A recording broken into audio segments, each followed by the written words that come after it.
Good evening. आज एक short video आपके लिए बनाते हैं कि भैया आखिर फरवरी फर्स्ट वीक में ही बजट जारी क्यों किया जा रहा है। ठीक है, तो बजट आज जारी होने वाला था, तो बजट की बात करते हैं। देखो, बजट आखिर फरवरी के फर्स्ट वीक में यानी प्रथम कार्य दिवस को क्यों पेश किया जा रहा है। प्रथम कार्य दिवस को पेश। अब इसके पीछे तीन तर्क थे और इसमें यहां पर 2017 से बजट 2017-18 में क्या किए गए, तीन संशोधन किए गए थे। इन तीन संशोधनों में पहला संशोधन यही था कि पहले बजट फरवरी माह के अंतिम कार्य दिवस को प्रस्तुत किया जाता था, अंतिम कार्य दिवस को। अब 2017 से क्या किया, इसको आप क्या कर रहे हैं कि प्रथम कार्य दिवस को पेश किया जाएगा। प्रथम कार्य दिवस को पेश किया जाएगा। अब यहां ध्यान रखिएगा, यही बात आ रही है कि प्रथम कार्य दिवस को क्यों पेश किया जा रहा है। तो पहले होता क्या था, देखो, जो बजट में पारित होना और पेश होने में बहुत अंतर होता है। आज जैसे मान के चले कि 2 फरवरी है, तो 2 फरवरी को बजट पेश किया जाएगा, तो इस पर क्या होता है, फिर जो है इसको पारित करने में कम से कम 3 महीने का समय लग जाता है। तो इसमें चर्चाएं होती हैं, या इसमें जो है कटौती प्रस्ताव वगैरह सारे प्रस्ताव आते हैं कि इस मद के लिए इतना इतना पैसा देना है। तो सरकार का देखो, बजट का जो आपका वित्तीय वर्ष जो होता है, फाइनेंशियल ईयर, वित्तीय वर्ष, ये ध्यान रखेगा कि 1 अप्रैल से 31 मार्च तक होता है। अब ये मार्च होते होते ये बजट पारित नहीं हो पाता है, तो सरकार को अपने अतिरिक्त खर्च के लिए एक क्या लाना पड़ता था, लेखानुदान बजट लाना पड़ता था। क्या लाना पड़ता था, लेखानुदान बजट। अब ये लेखानुदान बजट क्या हुआ कि यानी जब तक बजट पारित नहीं होता है तब तक सरकार को इन मदों में खर्च करने के लिए पैसा दे दिया जाए, जो एक क्या होती थी, थकाऊ प्रणाली होती थी। अब यहां देख रहे हैं, फरवरी लास्ट में, मार्च का महीना ही बचा है, तो मार्च में जो है पूरी चर्चाएं नहीं हो पाती थी।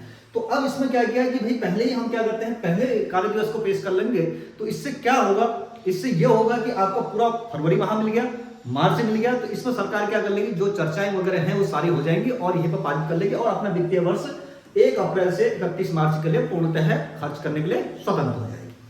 दूसरा संशोधन यहां पर यह किया गया कि नियोजित एवं गैर नियोजित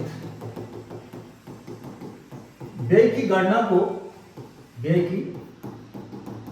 को बंद कर दिया गया।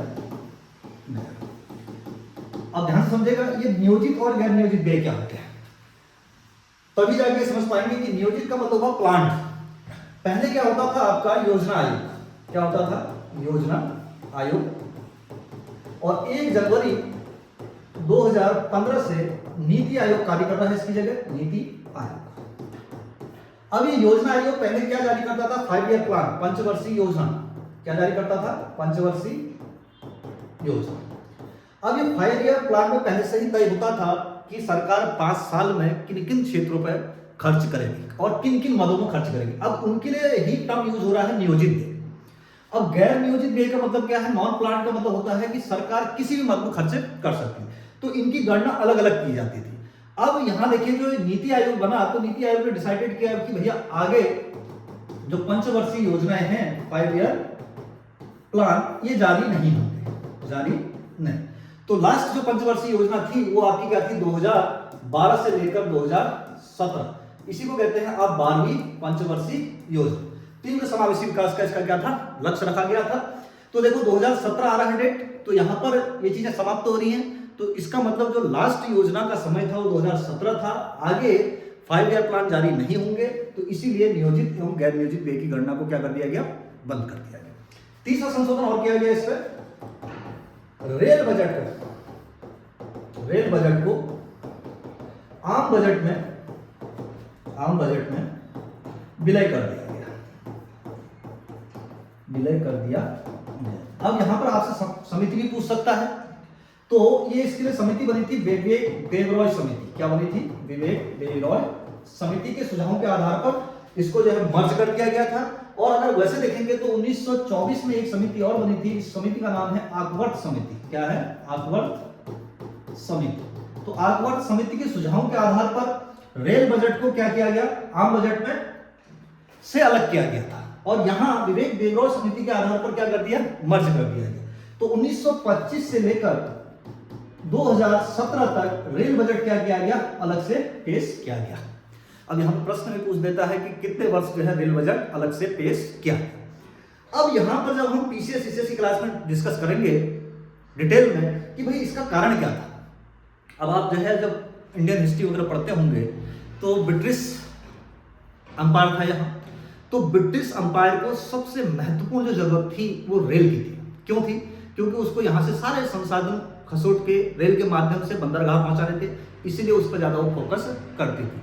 लेकिन अब वर्तमान सरकार जो है तो उसका सीधे से एक तर्क भी है कि भाई एक मंत्रालय को ऐसा जो है अलग से प्राथमिकता क्यों दे रखी है, या तो सभी मंत्रालयों को तो फिर वित्त मंत्रालय अलग होना चाहिए, रक्षा मंत्रालय का भी अलग होना चाहिए।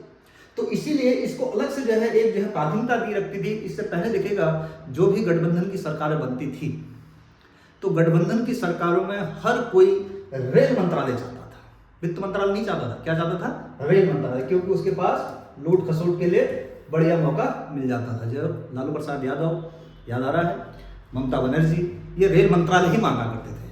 तो इसीलिए इस मंत्रालय की जो इंपोर्टेंस है इसको भी क्या कर दिया गया है, समाप्त कर दिया गया। तो ये 3 संशोधन हुए थे, इसीलिए बजट हमने क्या कहा, प्रथम कार्य दिवस को पेश किया जा रहा है। बाकी डिटेल अब बजट को आने दीजिए, तो अगली क्लास में उसको हम क्या कर देंगे, डिस्कस कर देंगे। Thank you.